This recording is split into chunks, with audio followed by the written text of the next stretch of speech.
Formula सामने आ रहा है, work is equal to force into displacement. Symbolically displacement को एस लिखते हैं। चलिए अब यूनिट की बात करते हैं। वर्क को मेजर करने से पहले फोर्स की बात करते हैं। फोर्स का यूनिट है न्यूटन, ऐसा यूनिट, और वर्क का ऐसा यूनिट क्या है, मीटर। सो फोर्स 1 न्यूटन में और बॉडी को डिस्प्लेस किया 1 मीटर तक, तो जो वर्क होगा वो कितना हो जाएगा, 1 जूल। हाँ, न्यूटन मीटर को क्या कर देंगे, जूल लिख देंगे। सो ये तो हो गया हमारे पास ऐसा यूनिट। सीजीएस यूनिट क्या हो जाएगा, अगर सीजीएस यूनिट की बात करेंगे तो फोर्स हो जाएगा 1 डाइन और डिस्प्लेसमेंट हो जाएगा 1 सेंटीमीटर। ये हो गया सीजीएस यूनिट में, और वर्क हो जाएगा 1 अर्ग, ERG। तो अब आप समझ गए दोनों यूनिट वर्क की। क्या क्या यूनिट देखा आपने, एसआई यूनिट देखा आपने कि एसआई यूनिट है जूल और सीजीएस यूनिट है वर्क की अर्ग।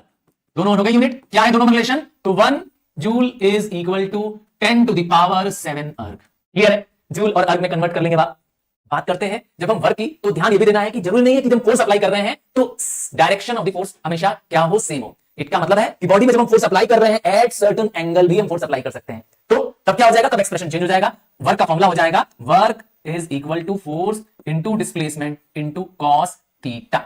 यहां पर क्या नई चीज है, कॉस थीटा। तो ये कॉस थीटा कहां और किस काम आने वाली है, जब आपको कॉस की वैल्यू लगानी पड़ेगी। अर्थात जब आप फोर्स बॉडी में लगा रहे हैं, बॉडी का फोर्स किसी एंगल पे लग रहा है, उसका डिस्प्लेसमेंट भी किसी एंगल पे हो रहा है। इस केस में क्या लगेगा, ये वाला फॉर्मूला लग जाएगा। मतलब आपको एंगल दिया रहेगा, डिग्री दी रहेगी, और कॉस की वैल्यूज आपको पता होनी चाहिए। नहीं ध्यान है तो आप याद कर लीजिए कि कॉस से 0, 30, 45, 60 और 90 की वैल्यूज क्या है। ठीक है, एक बात ये ध्यान देना है कि अगर बॉडी के डायरेक्शन के परपेंडिकुलर क्या हो रहा है, बॉडी मूव कर रही है, फोर्स लगा रहे हैं सामने और बॉडी मूव कर रही है परपेंडिकुलर, तो वर्क डन क्या हो जाएगा, 0। परपेंडिकुलर मतलब 90 डिग्री पर वर्क डन हो जाएगा 0। और अगर फोर्स के डायरेक्शन पर ही डिस्प्लेसमेंट हो रहा है, फोर्स के डायरेक्शन, जिस डायरेक्शन में फोर्स लगाया बॉडी भी उसी डायरेक्शन में मूव कर रही है, तो वर्क डन मैक्सिमम हो जाएगा, मतलब 0 डिग्री पर। ठीक है, और 30 डिग्री पे क्या हो जाएगा, 30 डिग्री पे हो जाएगा √3/2, और 45 डिग्री पे क्या हो जाएगा 1/√2, और 60 डिग्री में क्या हो जाएगा हाफ, एंड लास्ट में हो जाएगा 0।